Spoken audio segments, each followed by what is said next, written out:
Hi, good morning, everyone. So, first of all, a very warm welcome for joining us today.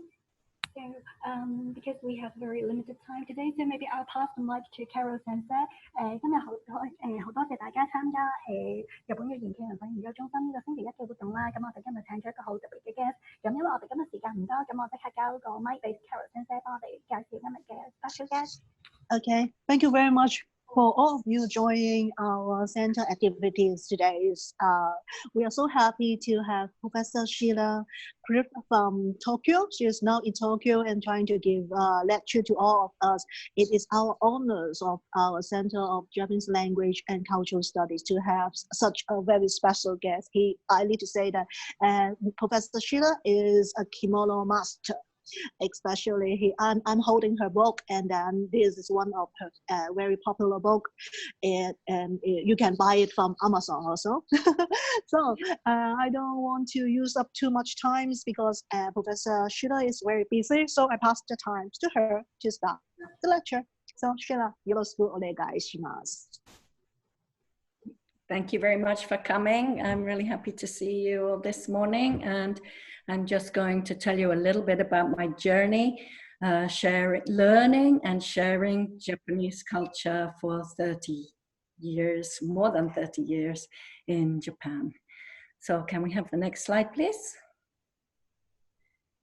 Okay, so this is my first kind of encounter with kimono was I used to go to the flea markets, which are usually at a shrine or temple, and they happen on Sunday mornings. And originally I went because I was interested in looking at old Japanese pots, but there are always these racks of kimono hanging up, and they're always such beautiful colors, and my eyes kind of move from the kind of gray and blue and brown pots to these beautiful clothes hanging up. And I didn't know what they were originally, but I thought they were really beautiful. And then somebody put one on me.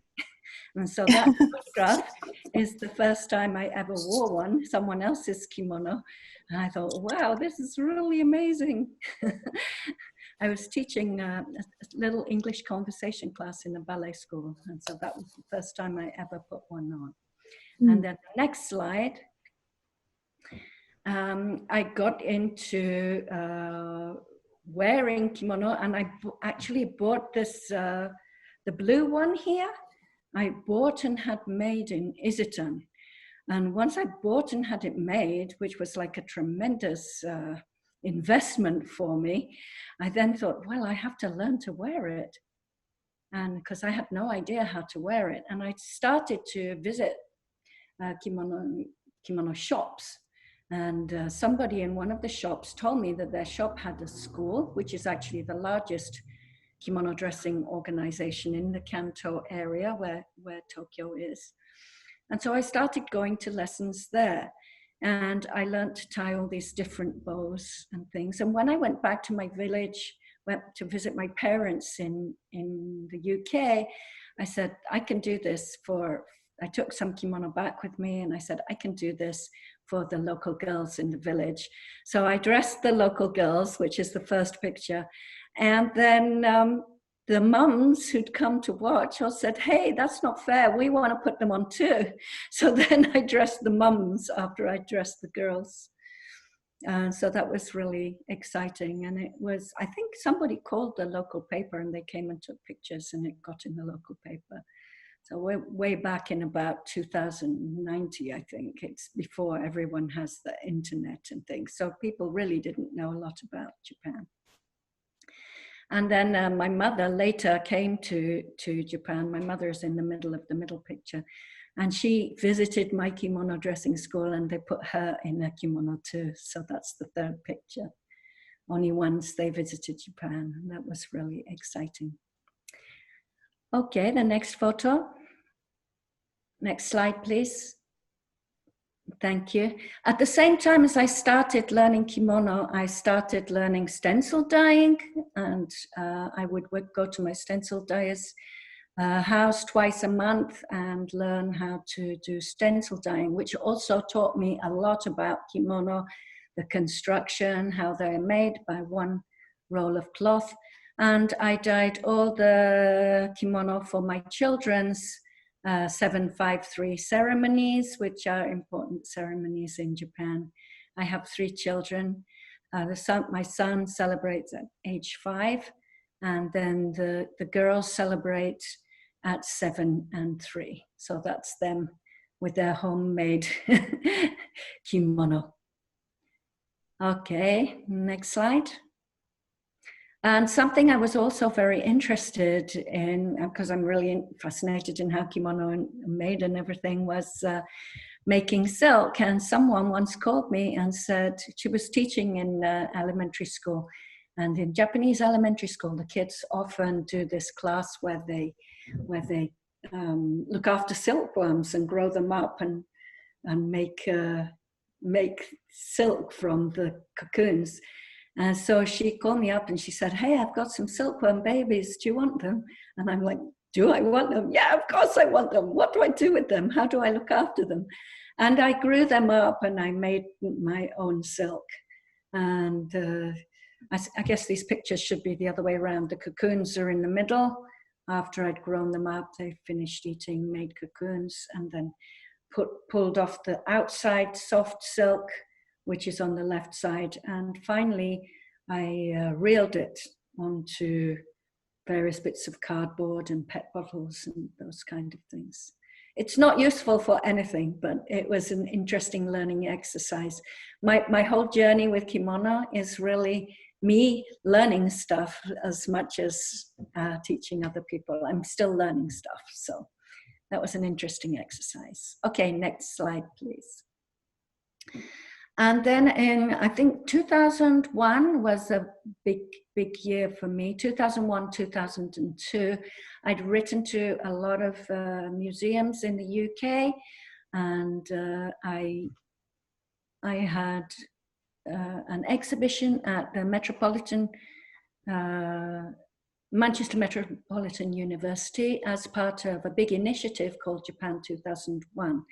I managed to bring a Yuzen dyer over to the UK, where I had to babysit for him for 3 weeks, which was quite hard work.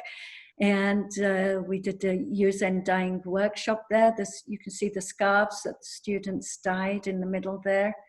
And we had a big show of my kimono collection in the gallery there. I also went into a lot of schools and demonstrated kimono dressing on volunteer students. And I had an exhibition at the Oriental Museum in Durham, another one in the museum in Halifax, and another one in the Silk Museum in Macclesfield.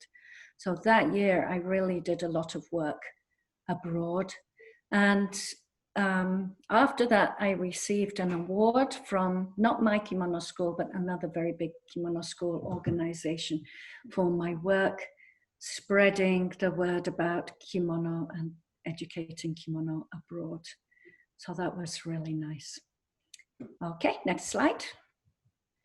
And I realized that kimono dressing brings a lot of happiness to a lot of people. And so I did a lot of kimono dressings for my children's friends, for couples, married couples, for families, for people who visited Japan from abroad, and for Seijin Shiki, the 2 girls jumping are coming of age and very happy to wear their furisode. So I haven't done it for a while. I don't have a lot of time just to do kitsuke for people, but it brings so much joy and happiness, making people feel like they are princesses. So that's a really fun thing that I do as well. Okay. And I participated in a lot of fashion shows, which is a chance to show how kimono is a vehicle for self-expression. And I got to do some wacky things. The first one, that kimono reminded me of planets floating in the sky. So I decided I was a kind of alien creature, and I used a sort of hose wrapped around me, and I made an antenna coming out of my head and paired it up with silver boots. The middle one I did with the very, very old kimono that is normally used for funerals, just plain black. And they're in all the recycle shops. No one wants them. They throw them away because they're not useful for Japanese people. So I just got one and a bicycle tire and some paint, and that was done with a bicycle tire. And then I just paired it up with black and silver and red accessories, punked my hair up, spiked my hair up, and went as a kind of punk rocker. And the last one also is a kind of punky look. You can make so many interesting looks with a kimono, because the kimono itself is just the starting place. It's just like a canvas, and you bring all kinds of things to it to have a lot of fun. Okay, and the next is me in the university. I also get asked to other universities. The top right one is at Bunka Gakuen, where I go once a year to teach the students kimono history and also how to wear a yukata, which is a lot of fun. I teach English in the university, and I do that wearing kimono. I also teach kimono and how to dress in kimono, and so I have a class of students. They're struggling with their obi. Okay, next one. And I organize events, particularly normally this time of year, I organize a big event for Tanabata, the Star Festival, which I think you celebrate in China too. And I teach my class of kimono students how to dress other students. So we have dressing and students dressing others, helping them to wear yukata. I've also, when we had a budget, I invited people to come in from outside to teach Japanese dance or demonstrate Japanese cooking, things like that. I had my students put on a fashion show. We got together a soundtrack, took photographs, had students vote on the outfits. And we have more than 100 people wearing yukata on that day. The girl in the wheelchair, I actually took my dressing class and I taught her how to wear a kimono even though she's in a wheelchair. Okay, and I've organized fashion shows outside the university too. The first picture there was in collaboration with a hat designer. We had a fashion show in a small bar on the Chuo line. And then the middle one is an organization that does a singing contest for people coming from overseas, mainly other Asian countries. And they have to sing in Japanese, and then Japanese have to sing in a foreign language. And in the middle of the contest, they asked me to do a 10-minute fashion show. And then the right side is for Saitama Prefecture. They have a big culture festival once a year. And I did a fashion show for that with my Japanese students and some overseas students. These were from China and Vietnam, and other kimono friends on Facebook. I invited to come and take part in that fashion show. So we had a very diverse group of people in that fashion show. Okay. And people kept calling me the kimono lady, but I didn't really feel super qualified to be referred to as a kimono expert. And so I think 2009, I went back to school from here, but at the University of Leeds. I wanted to kind of disrupt the Westernocentric notion that fashion started in Paris. And I wanted to tell the story of the history of kimono, which is definitely a fashion history. And so I wrote a thesis about that, which was published in 2017 as The Social Life of Kimono. And after that, I continued taking pictures, and I started a project, actually, which is, I think, probably the next slide, is my research project, maybe? Oh, no, that's another publishing project that I've been involved in. But anyway, I started a research project called the Kimono Closet, where I'm examining the real life closets of 50 Japanese women around the Tokyo area.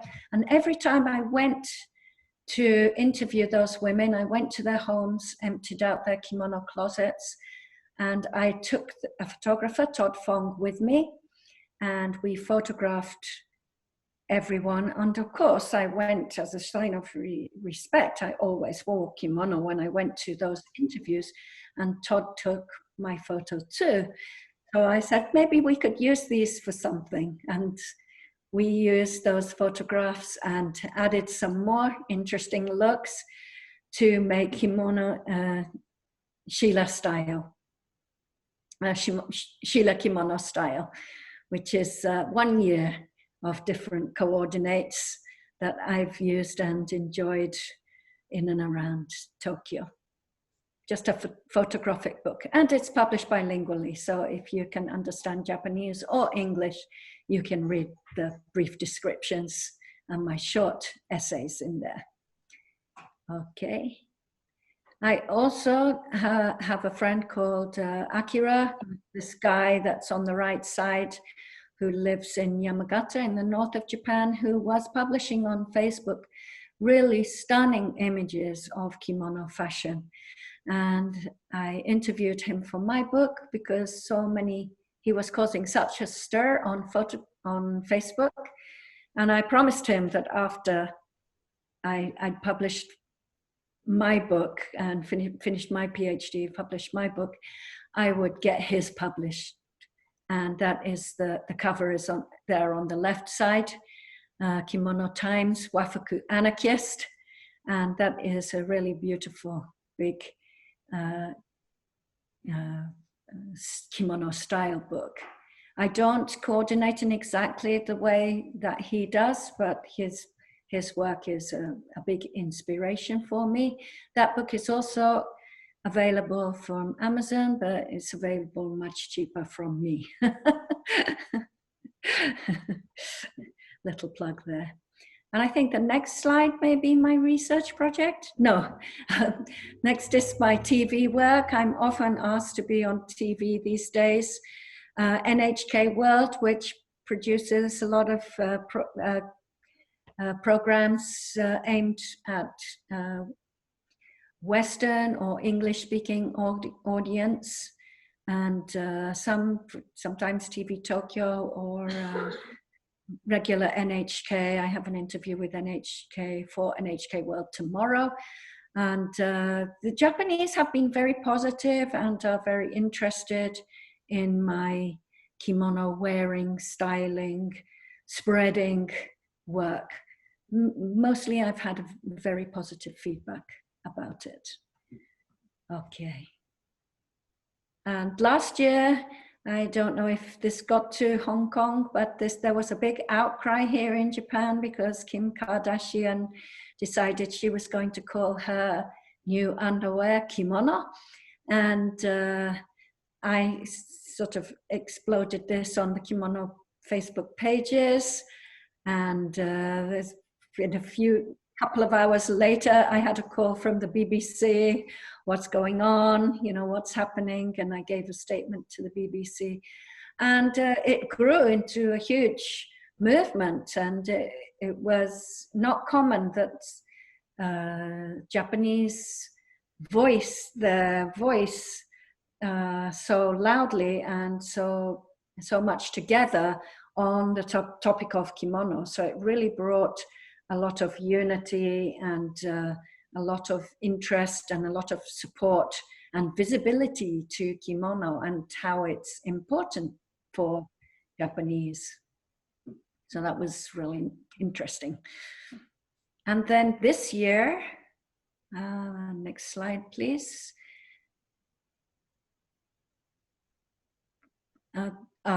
this has actually been going on for 4 years, but I'm still doing it. I have 2 more interviews to go till I get my 50 interviews. You can see it on Facebook. There's a Kimono Closet page on Facebook. It also has its own web page, but that's updated much slower. And on the public forum, we post some pictures, a profile of the woman, and some of her favorite kimono, and a little comment about the problems of wearing kimono, any difficulties, and the advantages or good points, positive points about wearing kimono. The facts and figures, how many kimono, what types, where they came from, that's private, but you can see the interviews with the people on Facebook. And it's been a real privilege to go into people's homes and see their kimono collections. And often for them, even though it's quite hard if they have a lot of kimono to get them all out, they say that it's been a wonderful experience because they didn't think that anyone would ever want to talk about their family history or kimono that were not important to anyone else. So it's been a really wonderful experience.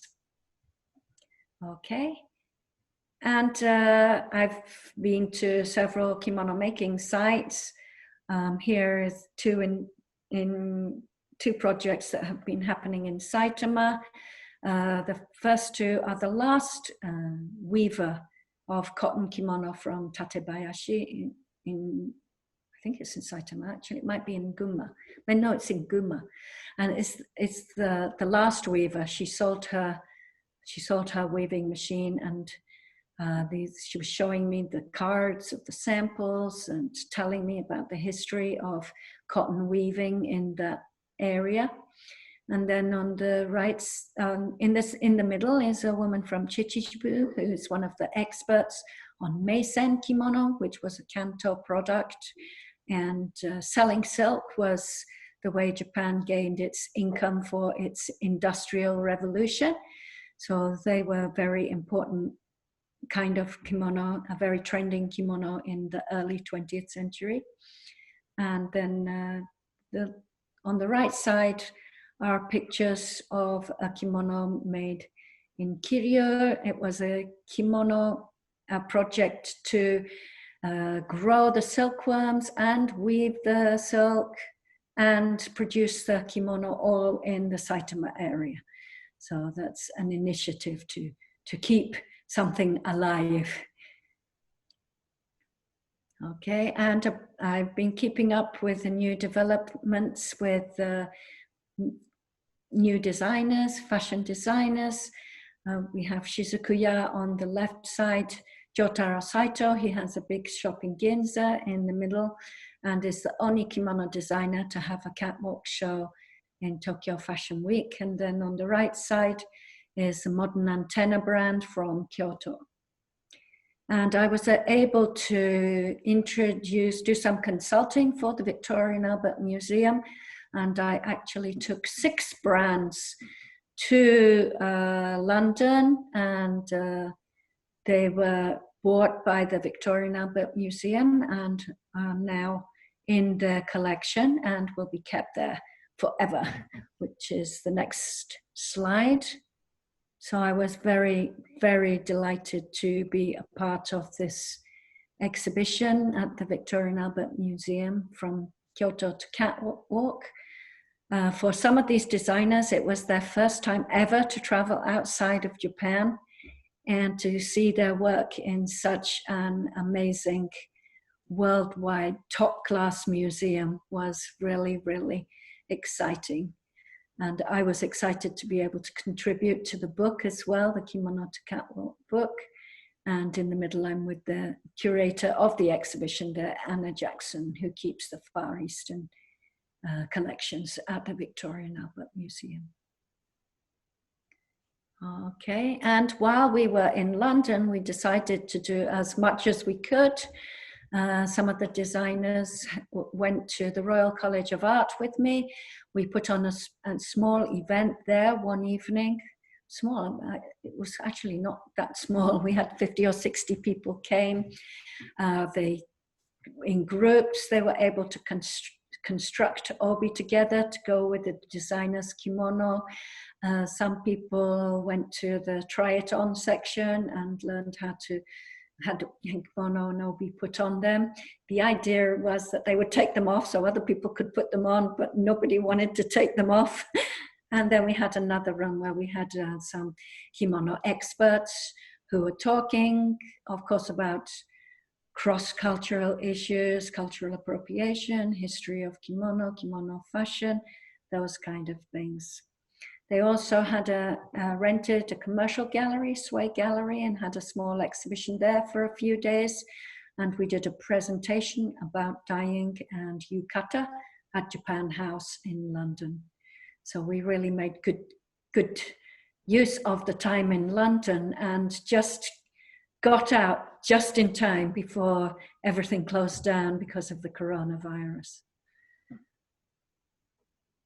And I also, while I was there, did a 5-day workshop at the London College of Fashion. And it covered everything, history and coordination and styling and construction. And on the last day, I had them all make 1/10 sized kimono. And these were some of the wonderful little kimono that they made. And we had a lot of fun. This year, I'm also an ambassador to the kimono weavers down in Tango, which is a part of Kyoto. The majority of Kyoto-made kimono are made in Tango area, which is actually 2 hours outside Kyoto by a very slow train and on the Japan seaside of Japan. And 60 to 70% of Japan's silk is produced there. The silk is actually imported from mainly from China and Brazil, but it's woven there into kimono. And the survival of the weavers in this area is absolutely crucial for the survival of kimono as we know it today. So I have been going down there to Tango, working with them, visiting the workshops. We're going to be putting some workshop interviews up online. I was scheduled to give some speeches, but only the first one happened and appear at some events, but it will get going again after the coronavirus crisis is over. Okay. And I'm also continuing doing a lot of social media. I'm not very good at it, but I upload pictures on my Instagram now and again. I'm really not good at Twitter, but occasionally I upload on Twitter too. And I have a couple of columns in different websites. I write regularly for Japan Forward news outlet. And then I have my own blog for the Yosano website in English and Japanese, where I talk about the weavers from that area, which is part of Tango. And then one for a women's magazine. This is the publisher for my second book, the Sheila Kimono Style. And they have a lot of women who look at their websites, so I do a little column for that. Okay, and my message is always the same. It's that kimono is a very deep and complete, a rooted fashion system. It's an expression of identity for Japanese people, intertwined very much with both family and national history. It embodies national or ethnic clothing as well as fashion, the two together, blended together. It lasts 100 years, so it's quite sustainable and can be refashioned with accessories, as the kimono itself is the starting point for any outfit that you want to create. Thank you very much for listening to my presentation. Thank you very much, Professor Sheila. And I suppose that all of you can have a very good notice that Professor Sheila demonstrate a very good examples of on cross-culture communication. Especially, I need to say that she is the pioneer on demonstrating cross-culture communication because she used over 30 years on using kimono and media to do this kind of communication. So, Sheila, can I ask one or two questions? Can we invite the guests to ask one or two questions? Okay, so this is the chance for you. If you have any question, you can use this chance to directly talk to Professor Sheila. Any one of you have question? Don't waste the chance. Don't waste the opportunity. Any one of you want to talk in this moment? Any of you have question? No need to be shy. So maybe I ask one question first because quite a number of the guests, I suppose the students or even the ones is very, very, very embarrassed. I don't know why they are so embarrassed. So Sheila, I want to ask you that kimono is a kind of fashion, and according to your book, you mentioned that it is a kind of social life also. You demonstrate a very good example of 30 years. Can you tell us something? What is your expectation of the development of kimono in future or in the coming years? What is your ideas on this? Okay, well, I thought it was really important to find out about the market now, and I didn't think that real market research has been done, and that was my motivation for doing the kimono closet research, to find out what people actually have, what people actually buy, how they keep them, and what they want. And I think it's very important because kimono are expensive, that we don't have waste. We don't have a lot of kimono made that are not sold. And we don't have, so we need to make the connection between the market and the makers, and the distance between them in the past has been way too big. I've gone to a local wholesaler and then a regional wholesaler and then another wholesaler somewhere else, and finally to the shops, and maybe a year or 2 years later it goes on sale, which is totally ridiculous because it's about fashion, and fashion changes fast. And fashion is not dictated by old men. And most of the people in that industry were old men. So one of my missions is to decrease that distance between people who want to wear kimono and people who make kimono. And actually with social media now, there are good ways to do this. Yeah, because of the social media, so we can conduct today's online workshop also. So I need to say that really need to thanks for the developments of the internet, right? So, Sheila, I would like to ask you, I'll need to ask other question first. Let the student ask questions. Any one of you want to ask any question? I think a question has come in on chat. Yes, let me see. It seems that there's one question on chat. The question to Sheila. With the current situation, what do you think are the biggest problems that can affect kimono fashion, kimono maker? How do you think can be done to help the industry? I've actually been talking to makers about this very problem, and they are, the weavers are continuing to weave, but they say that the distribution and the sales have completely stopped at the moment.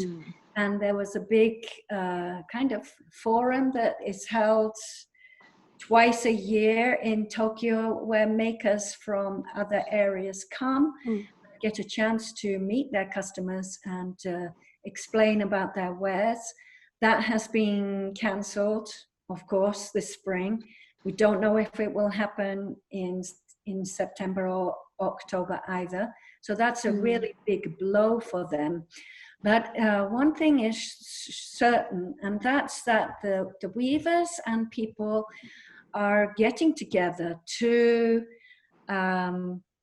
discuss how they think kimono might change because of this.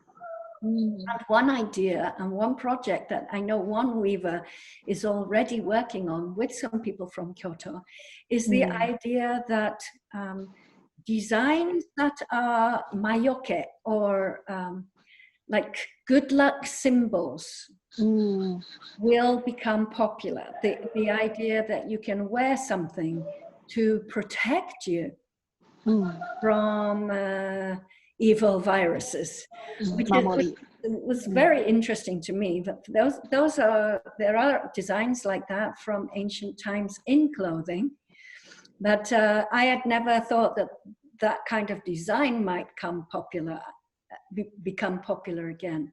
I thought maybe larger designs would become popular because people will stand further apart, which is a very kind of practical way of looking at it. But the designers are thinking of these kind of magical patterns to keep you safe. So I thought that was interesting. Also, silk does have kind of antiviral properties. Naturally, it is a healthy kind of fabric. It's used in the production of soap and other healthcare products. And so they are also kind of talking about if they can develop ways to make the silk more hygienic. And they're already experimenting with washable garments, washable silk garments, rather than polyester garments. So they have Sheila, yes, it seems that there is a question from, you mentioned that the sales come mainly from China and the sale. Do you know if there is any shipping issue? What for the wafer? I think at the moment there probably are.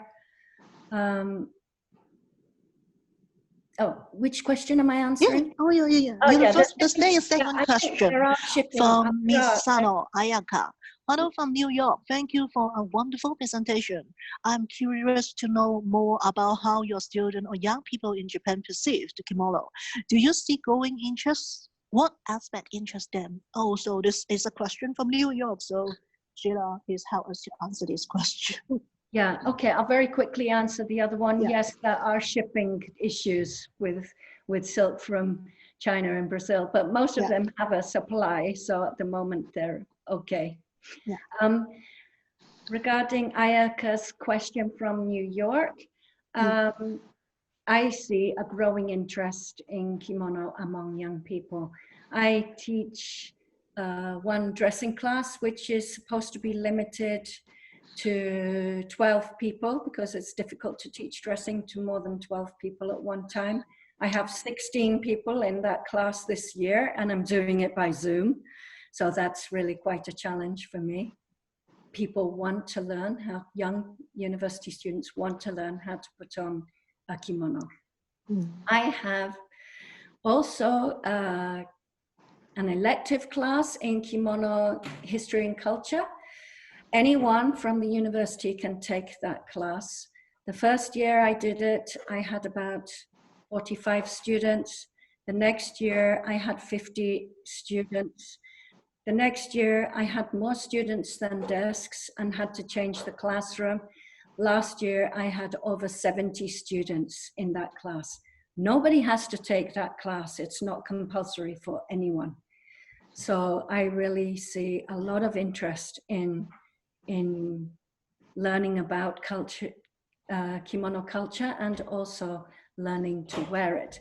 Unfortunately, that class is going to be cut from the curriculum. So I'm really sad because that was, for me, that was a really special class. I got a chance to teach so many people about kimono culture.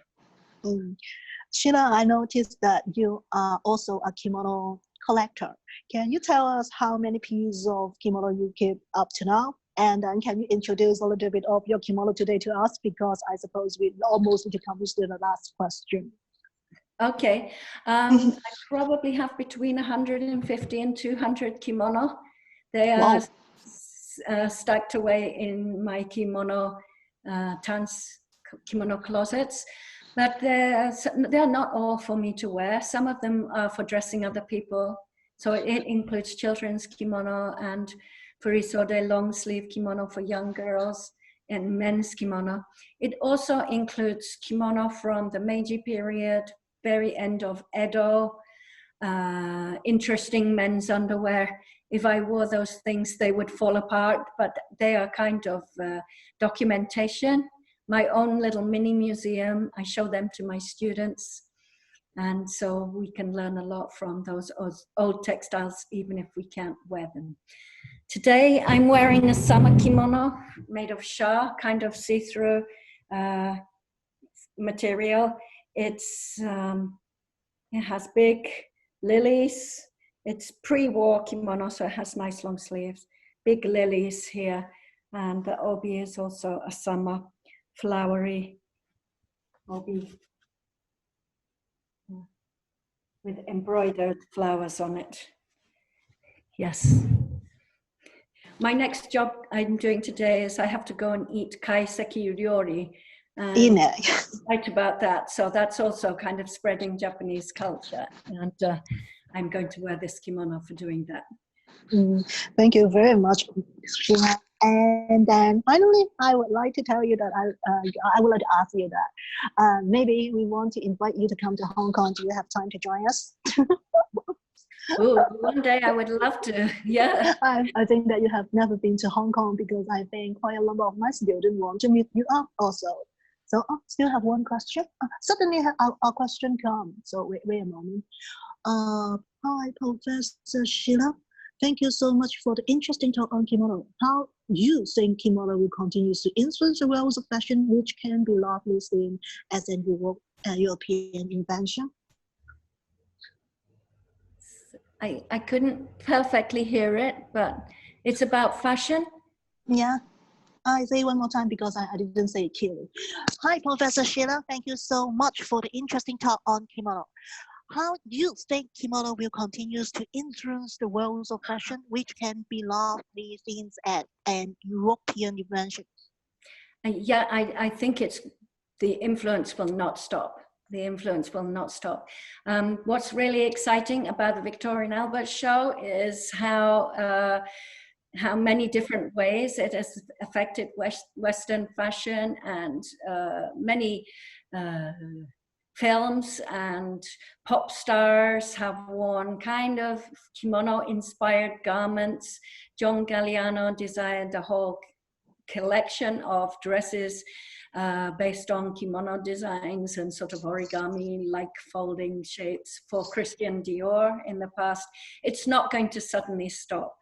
And more the world is interested in Japanese culture, and particularly anime and characters in there. So I think it won't stop. It will continue to be a huge influence.